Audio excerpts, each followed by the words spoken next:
So today we have Eric Grossman as our speaker. Eric is a faculty member at Emory and Henry College and also lives in Emory with his wife and children. He teaches a course in technology and instructional design. Aside from his family, the most orienting endeavors Eric has found revolve around endurance and adventure. So please help me welcome Eric.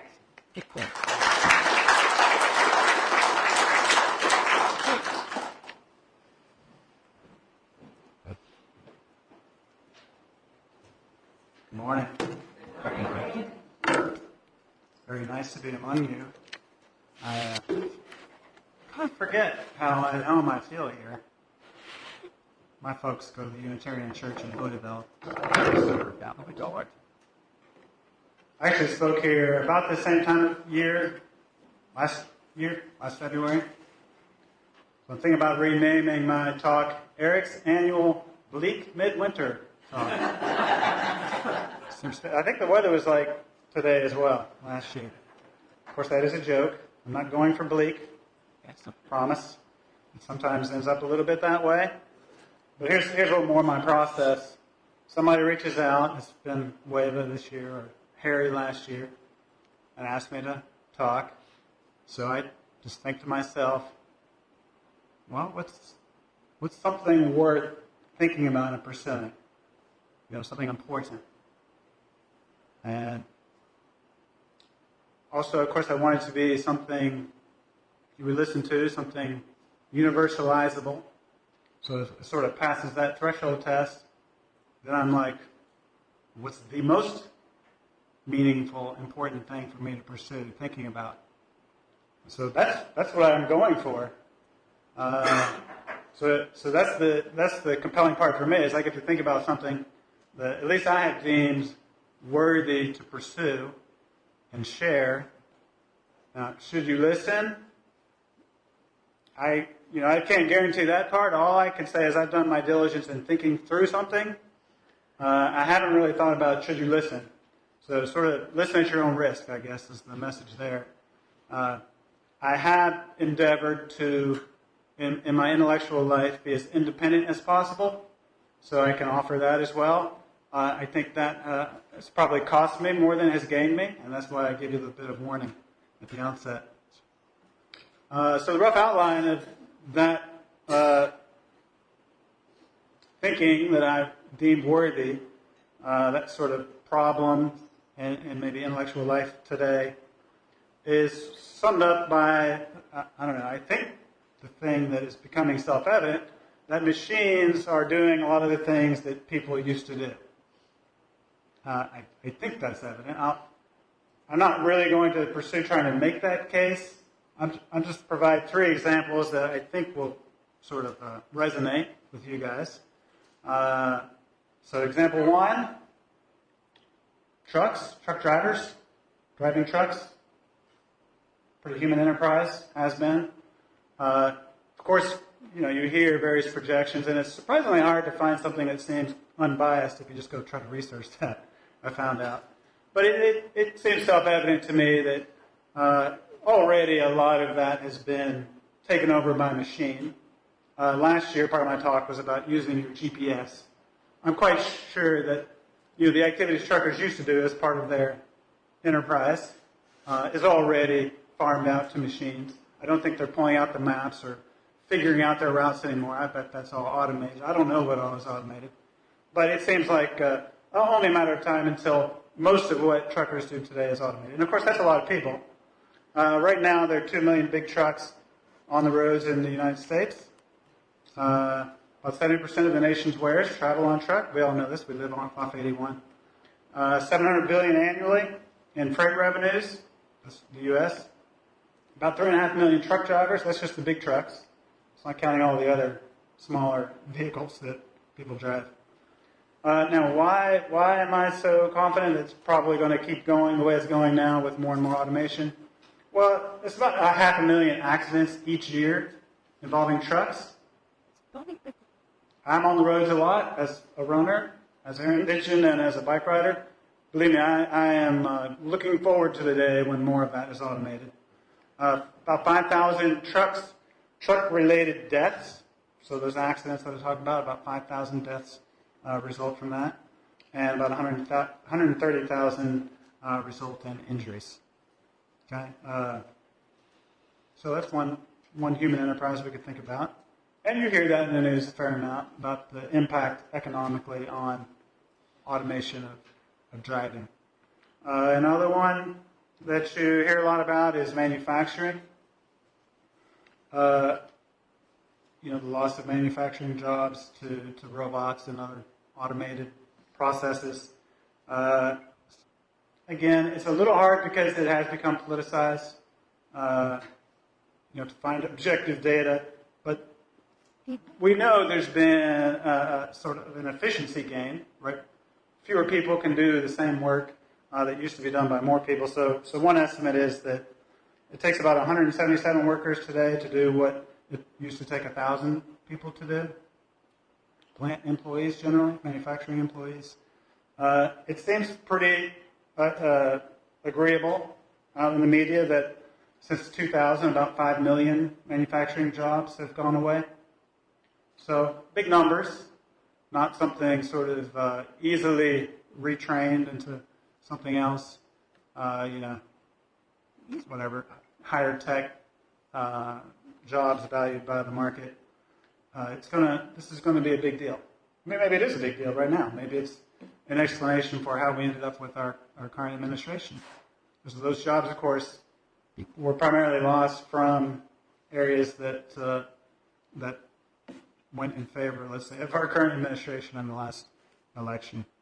Now, unless you think I'm just talking about these sort of lower skilled areas, here's a story that just came out yesterday, or the day before, this when I saw it, in science, high-level science.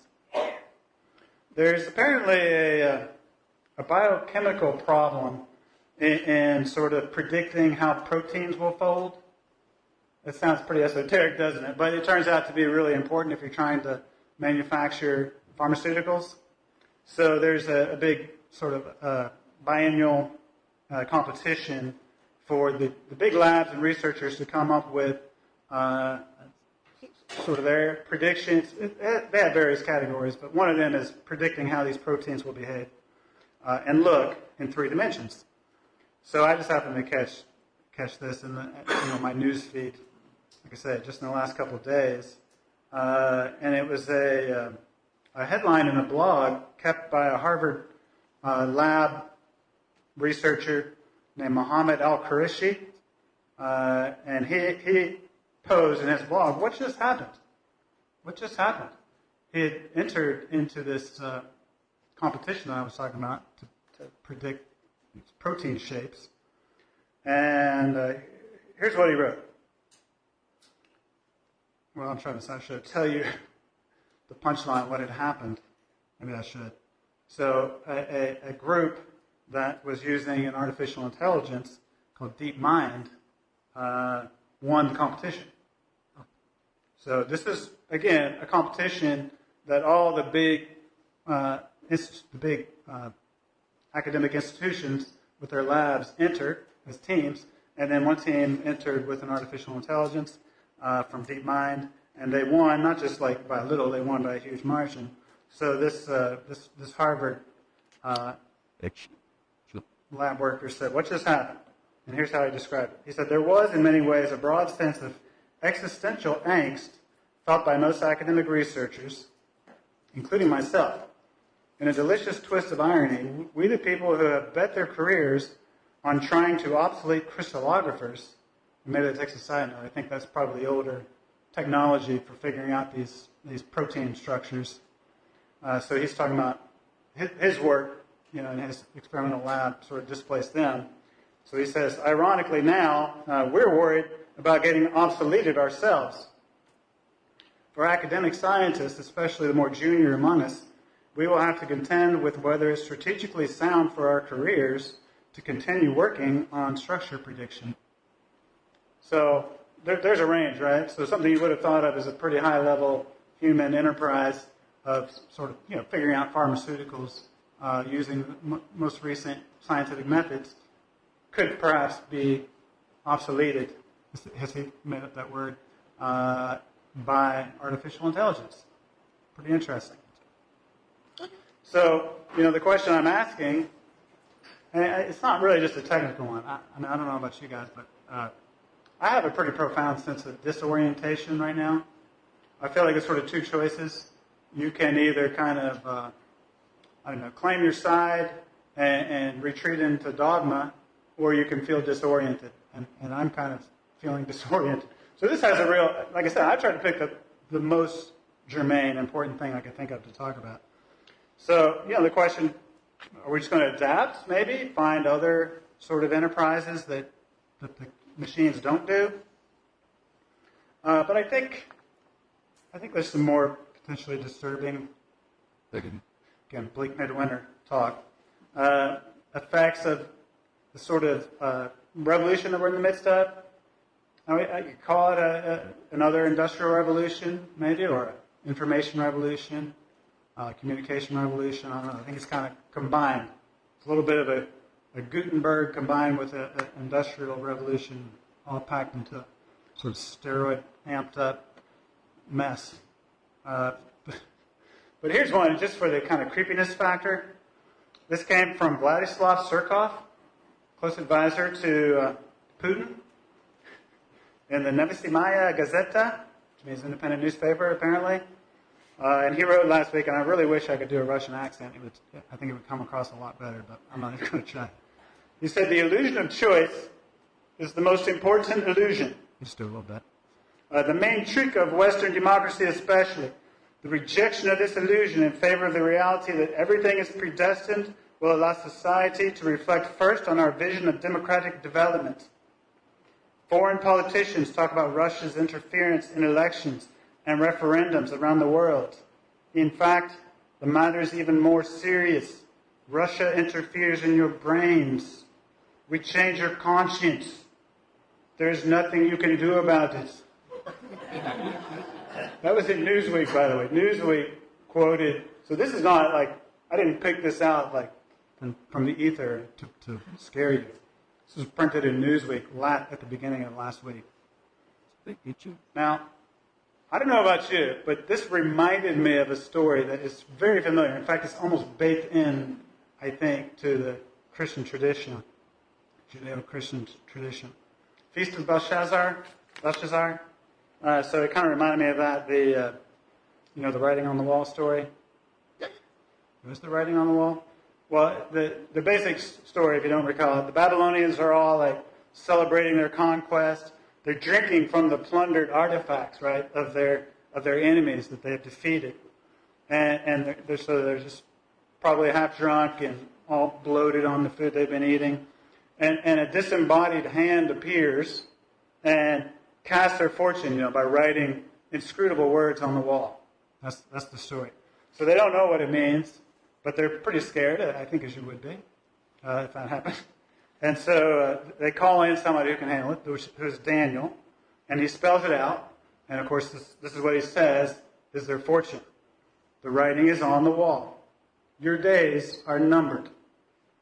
You have been weighed in the balance and found wanting. Your world will be divided. And there was nothing they could do, right? Now, it reminds me a little bit, and maybe you'll laugh if you remember my talk from last year.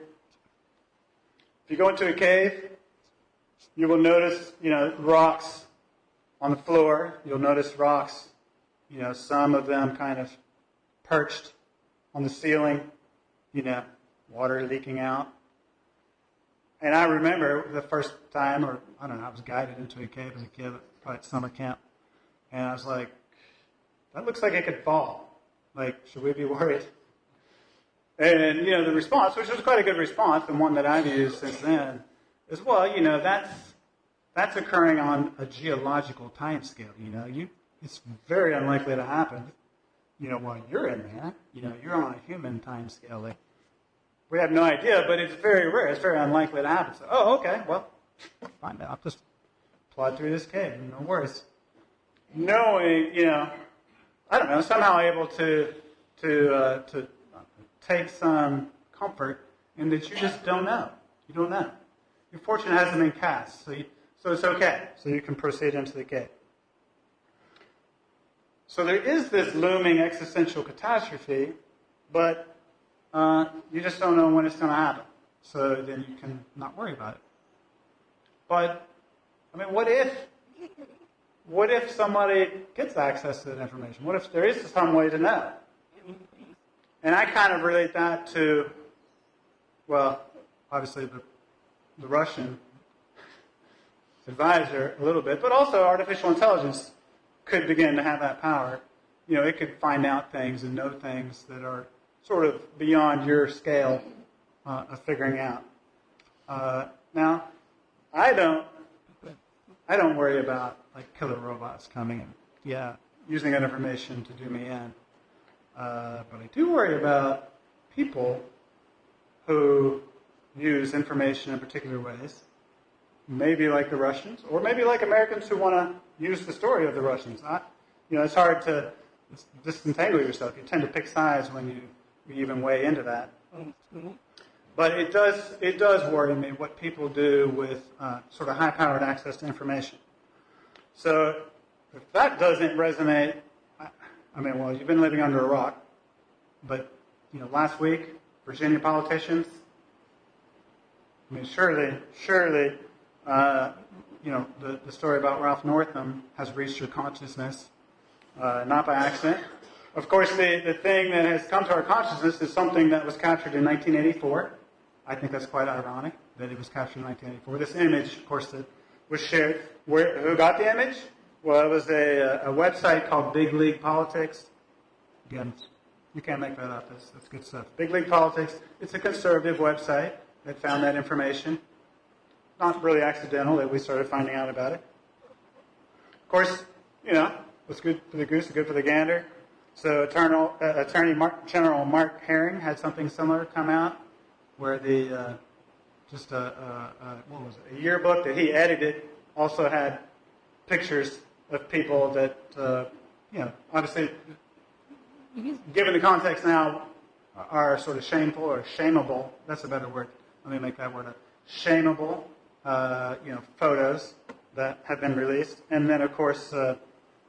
Lieutenant Governor Justin Fairfax also caught in all of this. And I'm not trying to play that out. I'm just using that as an example that it's a potent weapon to have access to a lot of information, and it's being used as a weapon. I almost hate to do this. I kind of apologize in advance of bringing this one up. The Jeff Bezos story. I see some nods. So I kind of hate to do it to people who don't know. So one of those things, maybe you're better off not knowing. Jeff Bezos. So he has done some shameable things. I think that's fair to say. He also happens to be, and he calls this a complexifier. He's the owner of the Washington Post, who antagonizes Donald Trump, who's a friend of David Pecker's, who publishes the National Enquirer. This is a very layered problem. So the National Enquirer apparently dug up some embarrassing artifacts, maybe that's the way to put it, artifacts of the shameable act. See, I'm sparing you the real gory details of what Bezos had been doing. But the problem was he found those probably by methods that are also themselves shameable. So there's plenty of shame to go around here. Well, Bezos, decided to find out how those artifacts had been dug up. And of course, he's the richest guy in the world. And he basically told his team, just find out, whatever resources are necessary, find out. Well, apparently, Pecker was apoplectic at this investigation, what it was turning over, to the Bezos team. So he went a step further, and he sent a message to Bezos saying, stop your investigation, or else. And of course, this was couched just lightly, or else I'll release some of these artifacts that we have. And wouldn't that be a shame if those artifacts that are so shameable found their way out into the public sphere? So how did I know about all this? Well, Jeff Bezos published all this preemptively. He said, hey, look, I've got some shameable images out that could be used against me. And in fact, here this guy over at National Enquirer, this good friend of Donald Trump's, has blackmailed me. Here's the message he sent on email, blackmailing me. And so that's how I found out, because he published it all preemptively. So all I'm trying to convince you of is, wow, access to information is a big deal. Being able to pull things and find things and use things against people has a lot of power. And these are the biggest players in the world today, who are they're both able to weaponize it and also able to, at least in some manner, defend themselves. And that's sort of where this game is getting played out. So New York Times last week published this headline: "The Bezos story is big." I think a better way to put it is, your days are numbered, Mr. Pecker. Here's the problem, and I'm gonna sort of show my hand, even though I've confessed this before.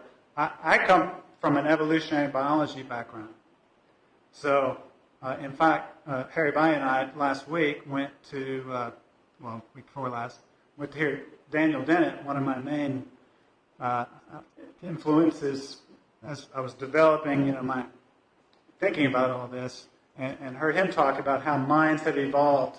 He was at ETSU a week ago Thursday. Where is Harry? Yeah. Oh, way back there. So, yeah, we enjoyed that, listening. A lot of it was familiar to me, but it was pretty cool to hear someone who influenced me so sort of deeply when I was developing. Now, he's very mature now, and so I was familiar with it. It was nice to see him in person. Anyway, the problem being that our minds evolved, and obviously in a milieu a lot different from today's. So we're sort of being thrashed around by all this information, because at the time our minds evolved, it was possible to keep secrets. And in fact, I think there's a lot of good evidence that a lot of what our minds can do revolves around that ability to keep secrets. That's not what today is about, except to say, not so easy today to keep secrets, is it? One of mine, again, not so easy to keep, is that what I've been pursuing in my intellectual life are ideas that are universalizable. That's probably why I feel most at home at the Unitarian Universalist Church. And if I feel like if other people were also so inclined to pursue universalizable ideas, we would be gradually converging, right? Because if I'm trying to make my ideas suitable to everybody, and so are you, and we're doing that in good faith, it should be the case that our ideas start to agree with each other. But that's not generally what happens, is it? I think what happens, what obviously happens, is groups attach themselves to ideas that are necessarily kind of divisive, and to someone on the outside, even ridiculous. Groups attach themselves to ridiculous ideas, and not by accident. It's by design. Why would you need and I mean this like literally, ridiculous. Why would you need a ridiculous idea for your group? Well, it's like a test. If everybody else thinks it's ridiculous, then they're not going to profess it. If you say, well, yeah, that's what we believe. That's a good test, right? Because if you have to publicly say, I profess belief in this, even though everybody else would think it's ridiculous, that makes a good test. Again, this maybe doesn't make me a lot of friends, but the ideas that are the most universalizable, because they have reasons that people could sign on to if they're being reasonable, that's basically science. That's the set of things that have evidence that people from diverse perspectives could kind of converge on. Other institutions tend to be more about telling friend from foe. Who's with us? Who's against us? And that's what I say. A good, solid test would be one that reasonable people would not agree to. sort of what a dogma is. So, and I'm only going to use one from this example, and I'll go to some other examples. So sort of the most simple, basic dogma that would seem ridiculous to just a completely rational person would be, we believe in a being that cannot be seen or touched.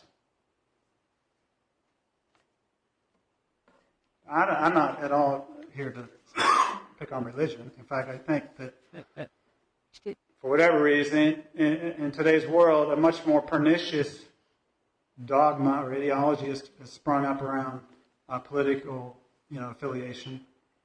Yeah. So we have these sort of dogmatic assertions from the right and the left. So on the right, it's a historical one is an embryo has a right to life. You profess that?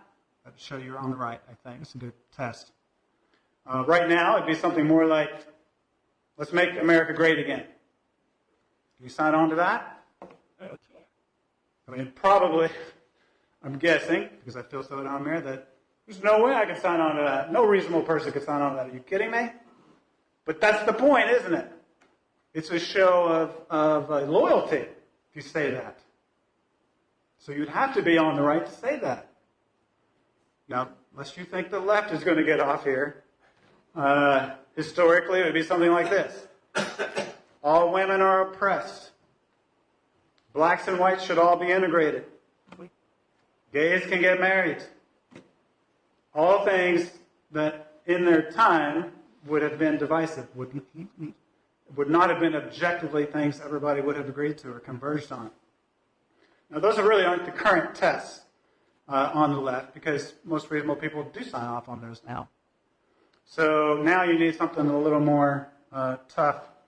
The one, I don't know, that kind of gets in my crawl is gender is a social construct. Again, I'm an evolutionary biologist, so I'm showing my hand here, okay? Probably not everybody will be happy with me. But if that's not extreme enough for you, then the one right now, literally right now, come up in the last week, is trans women can compete in women's sports. Powerlifting, okay? MMA fighting. So in other words, somebody born natally, a male, and transition to a female, can compete with women in women's divisions of these power-dominated sports. That's the current test. So, for what it's worth, and again, I'm not trying to sort of adjudicate those.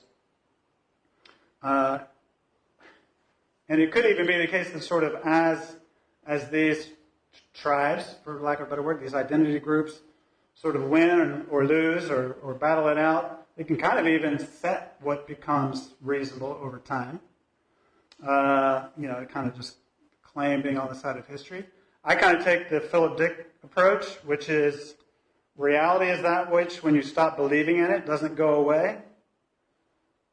And I take that because, again, I'm going for universalizable. If we stopped believing in it, meaning it didn't take a person or a group to kind of make it something people would ascribe to, is it still there? That's what I'm going for.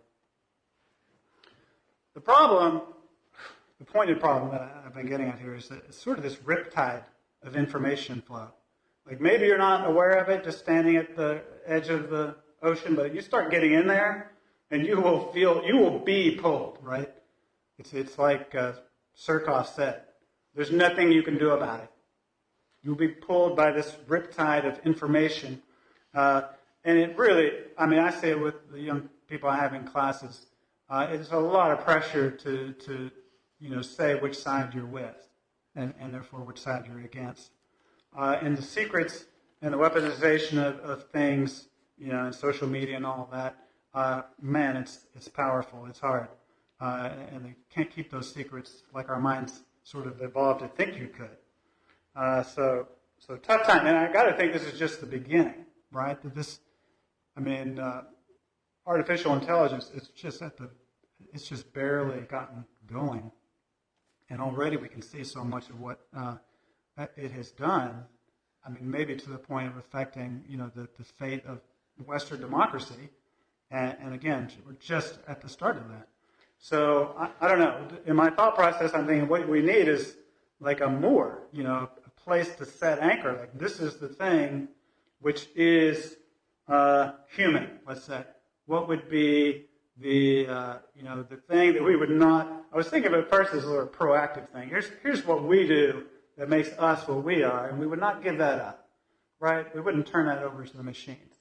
That was my initial approach.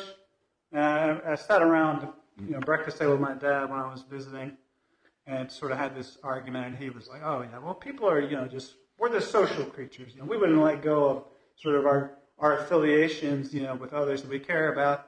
And I'm sort of thinking on that, double-edged sword side. Well, yeah, all right. So you're ready to moor to our sort of tribal nature, right? That wants to pick our group and affiliate, and that comes with the potential cost of who gets excluded, who gets kept out.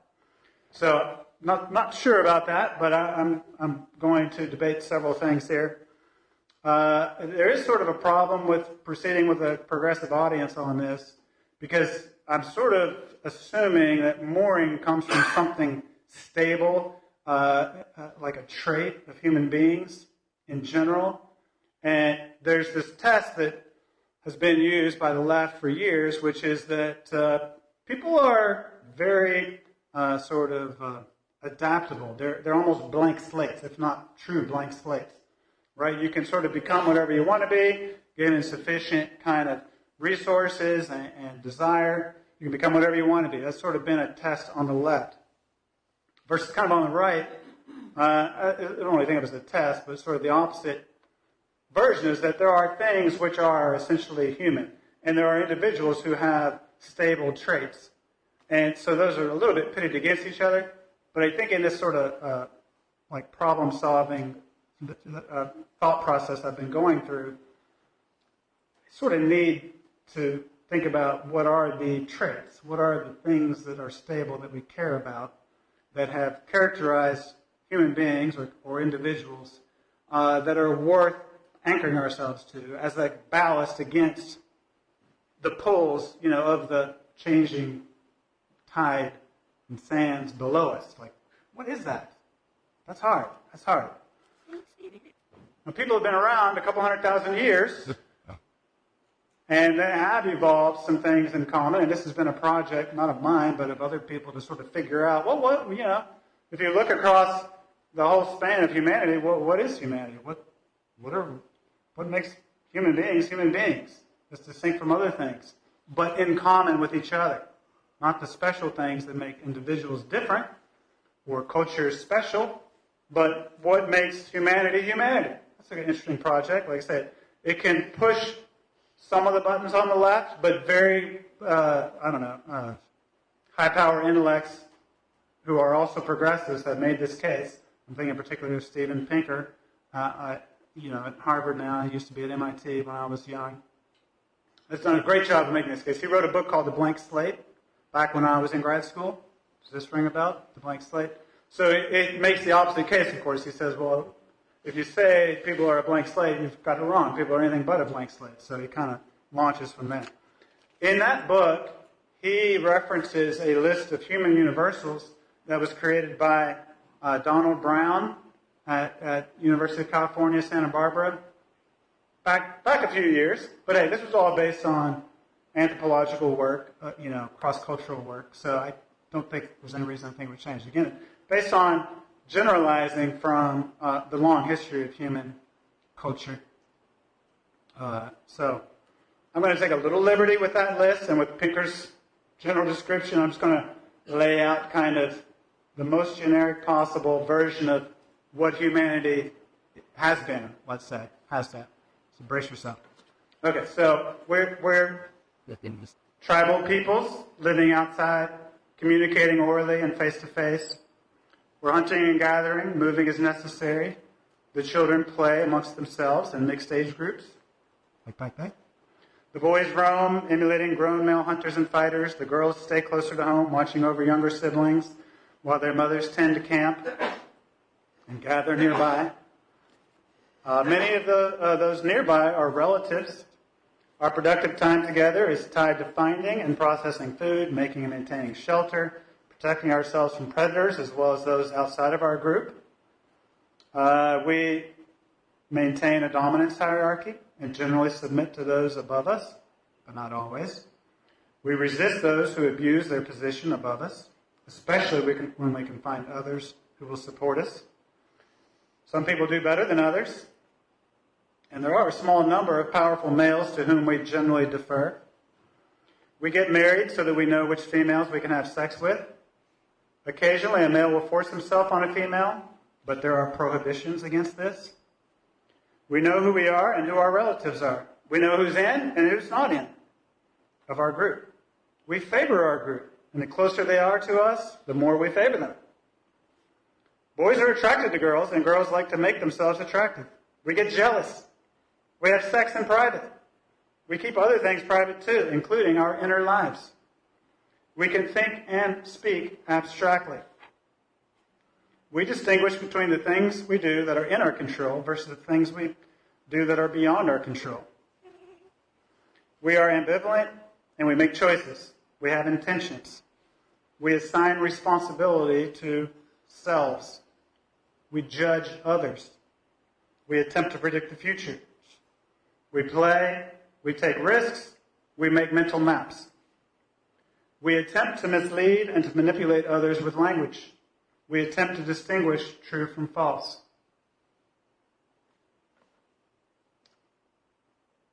Pretty interesting set of characteristics. Again, I kind of took a list and converted it into more of maybe a picture, an image of life of humanity. And the details really don't matter so much.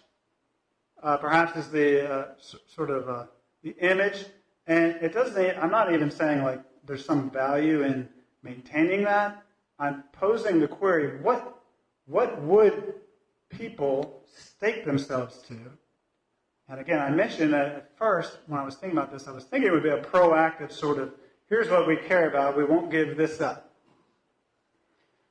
In my thinking about it more fully, I've more thought about it as it's a defensive position against these buffering forces. Like, where will we plant ourselves so we won't get carried out?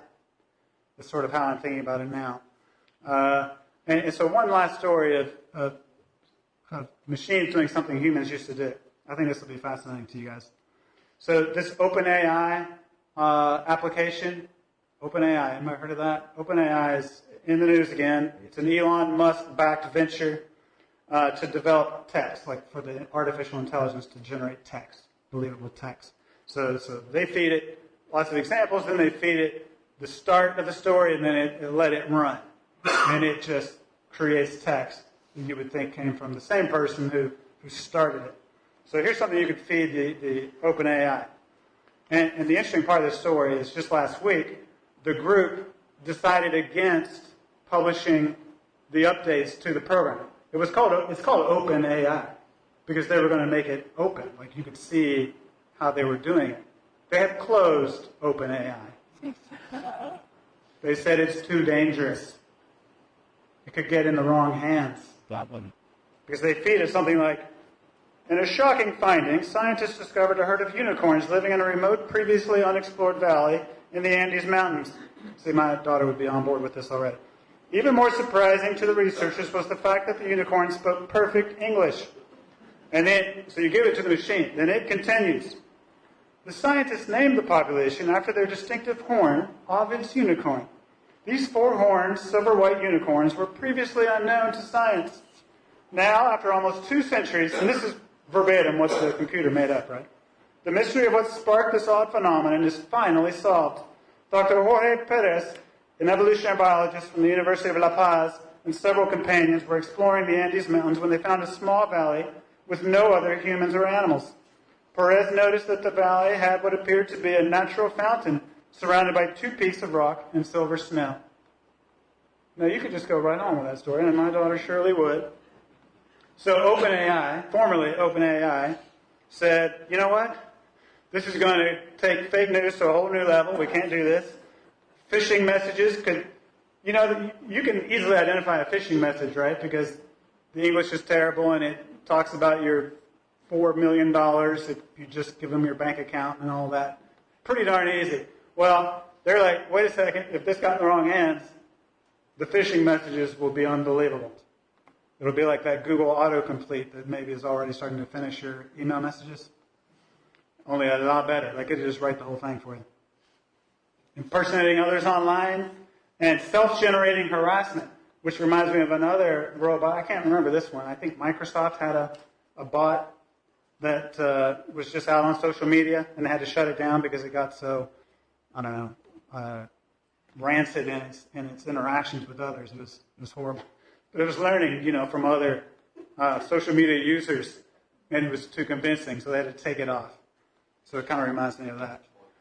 So, and I say this because maybe it's truth discernment. Like, that would be a nice thing to stake ourselves to. Like, man, okay, it's super easy to get, persuaded by all these malevolent sources, like Russia or whatever, these AIs. Maybe humans, like, stake ourselves on that, truth discernment. I mentioned that was one of the things that defined humanity in common with all of the cultures. Yep. On the negative side, maybe it's like my dad said, we just go all in on, let's just group up, man, and live harmoniously inside our group, and antagonistically, with those not inside our group. I can imagine that. I personally don't favor that, but it may be defensively, and that's why I gave you the warning at the start of the talk. Maybe defensively, that's the best posture. Huddle up, turn inward, put your backs out to the rest of the world. I hope not. What about just like keeping our ability to choose, like our agency is the term. This is what Dennett ended up saying, didn't he, Harry? Dennett was talking about the growth of robots and all that. And said, well, you don't want to give them responsibility. I had sort of made a case we should give them some responsibility. Make these trucks responsible for themselves if they're going to be driving themselves on the road. He said, no, you don't want to give that over.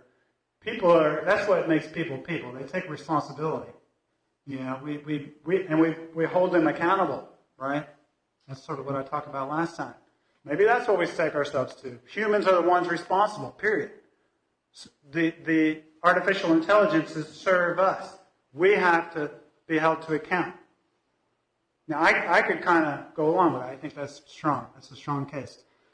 Unfortunately, he immediately flipped and said, well, you know what? There are these cases like caring for the elderly. And he mentioned this example of, in Japan, it's become quite popular to have robots take care of the elderly, because that's a tough job. And since he's getting elderly, I think he's thinking about his kids and like, I don't want my kids to have to lug me to the bathroom, and all that. So I don't know. He kind of hedged his answer with regard to what we turn over to the robot. Maybe we could make robots responsible for, in other words, elder care or other kinds of care. What else? I kind of like the revert to outdoor living, subsistence lifestyle. I kind of doubt that one's going to win today, but if things really went to HE double hockey sticks, might not have any choice. We'll be figuring out how to, make our... And that's how I ended the talk last time. Like, well, you better start, storing some extra water and food, because if it really went crazy, maybe we'd be forced to. Here's one.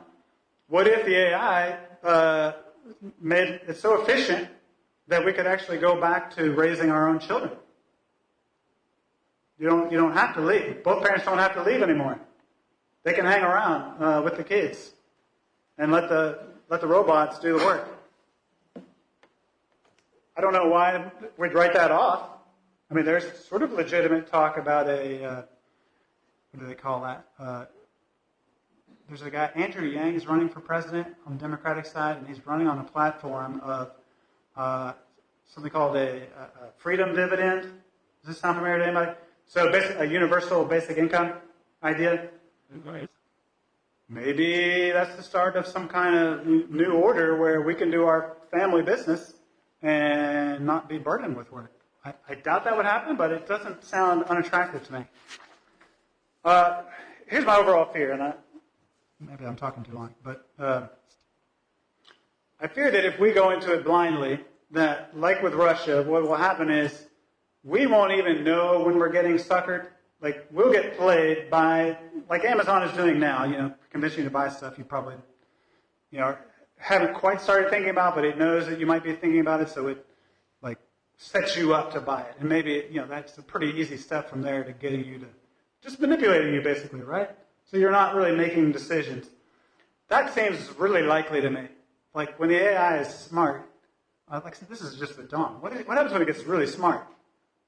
And it's writing text and generating media that's very convincing and persuasive, and it just plays you for a fool. That strikes me as quite realistic and troubling.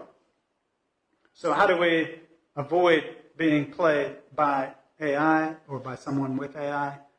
I mean, I think it's knowing yourself and putting a stake in that autonomy bucket, right? Like, I will be the master of myself kind of thing. My personal favorite along those lines is, what about that whole play, risk-taking, outward venturing spirit that has marked humanity? This is what I said to my dad. Like, this is what makes us people, man. We go out. We check out stuff we don't know about yet. It's not even a goal other than to explore.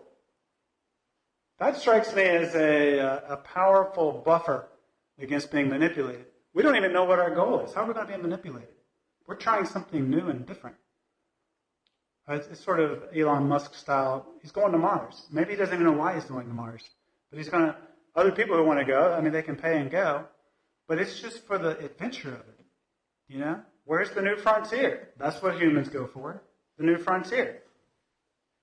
And that brings me back to that science example that I gave you earlier. Because science at its core is this way too, exploratory. This guy, Mark Kirshner, wrote, "I believe that science, at its most creative, is more akin to a hunter-gatherer society than it is to a highly regimented industrial activity. More like a play group than a corporation." That's what I favor for humanity. Let's play, man. Let's just play. Yes, Okay? We can resist the writing on the wall. Maybe somebody has our number and is aiming to divide us, weigh us out and divide us.